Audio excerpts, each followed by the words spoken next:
உலக மக்களின் மாம்டேட் திருத்தமிழ் வாழ்க வாழ்க திருத்தமிழ் சகோ வணக்கம். 22/1/2024 வருஷம். இது இந்துங்க ஒரு தேதி வருஷம் வருது 2080. 2 கூட்டல் 8 10. இது பின்னாடி ஒரு விஷயம் இருக்குது, நான் அப்புறம் சொல்கிறேன். ராவன் அவன் 10 தலையை பற்றி சொல்லுவாங்க. அது 10 தலை இல்லை, இப்போ தமிழ்காரங்க புதுசாக அது 10 கலைன்னு சொல்கிறாங்க. அது 10 கலையும் இல்லை, 10 அறிவு. ஏன்னா மண்டைக்குள்ளே தானே இருக்குது. அப்போ அறிவு தெரியல, அதனால் மண்டை தெரிஞ்சனால அந்த காலத்து மக்கள் 10 மண்டைன்னு சொல்லிட்டாங்க. சரி, ஓகே. ஸோ ராமன் 10 அவதாரத்தில் ஒருவன். ஸோ இது 10 அவதாரம், 10 தலை. அறிவோம், 10ஆம் அறிவோம். இது எழுத்தா பார்த்தா ஒன்றா தெரியுதா? இது 10 8. அதாவது நான் தொடர்ந்து சொல்லிட்டு வரேன், இது ஜென்மம் 7. நம்ம வெற்றி அடைந்து போனால் 8வது ஜென்மம், அது சொர்க்கம்.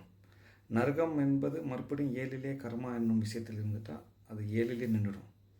ஸோ அந்த சொர்க்கத்தின் தலைவர் நம்ம மாம்டேட். ஸோ அவங்க என்ன சொல்கிறாங்கன்னா, ஸோ அந்த விஷயம் நான் சொல்கிறேன்னு சொன்னால அந்த விஷயம், அதாவது அந்த 8-10க்குள்ளே வர்றது இந்த முக்கியமான தேதி. அது நாளைக்கு எல்லோரும் ராம் ஜெய் ஸ்ரீராம்ன்ற ஓசை நிறைய கேட்க போகுது. அந்த ஓசைக்கு முக்கியமான நாள். அதில் நிறையா பேர் சந்தோஷம் கொண்டாடுறாங்க, ஆனால் நிறையா பேர் வருத்தப்படுறவங்களும் இருக்காங்க. ஸோ அவங்களுக்கு மாம்டேட் என்ன சொல்கிறாங்கன்னா, நீங்கள் யாரும் வருத்தப்பட தேவையில்லை, நம்ம அண்ணன்மார் சொன்னது தான், எது நன்றதோ நடந்து முடிஞ்சு அப்படின்னு. அதாவது எல்லா விஷயத்துலேயும் ஒரு ஒரு விஷயம் இருக்குது, பேசிக். இப்போ நம்ம அழகான ஒரு கட்டிடம் பார்த்தோன்னா வச்சுக்கோங்களேன், பேசிக்னு ஒரு விஷயம் இருக்கும். அது இல்லைன்னு வச்சுக்கோங்களேன், அந்த கட்டிடம் இருக்காது. அப்போ மதங்களிலே எல்லா மதங்களும் பயணம் செஞ்சு இறுதி வரைக்கும் வந்தாலும் பேசிக் இந்து மதம் தான், அது இந்தியாவில் உள்ளது தான். ஸோ அந்த பேசிக்ன்ற ஒரு விஷயத்தை ஜெயிச்சிருக்குது.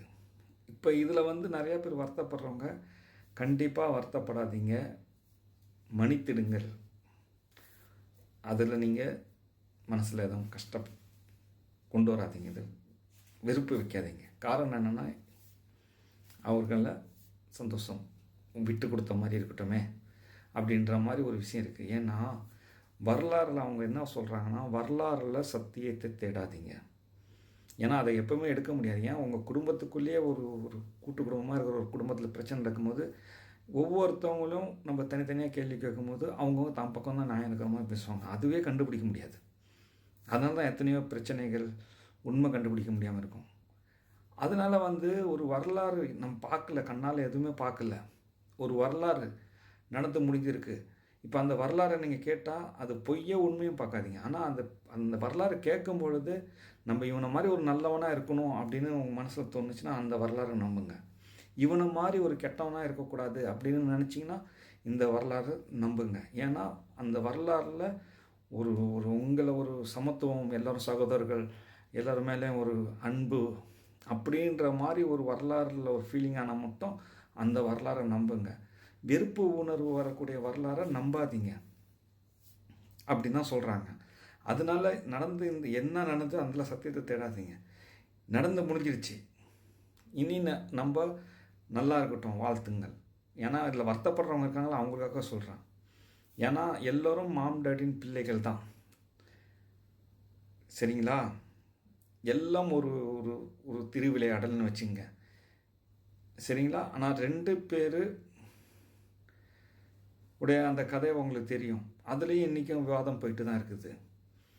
அது முடியும்போது இப்போ இதிலும் ஒரு புதுசாக ஒரு கதை உருவாயிருக்கு. இதை வச்சு அரசியல் போயிட்டுருக்கோம். இருந்தாலும் நீங்கள் வருத்தப்படுற மக்கள் வருத்தப்படாதீங்க. உங்களுக்கு ஏதாவது கோவம் தான் மன்னித்து விட்டு விடுங்கள். எல்லோருக்கும் நம்ம மாம்டேட் இதை தான் உங்களுக்கு சொல்கிறாங்க, சரிங்களா? அதை நான் உங்களுக்கு சொல்கிறேன், அவ்வளோதான்.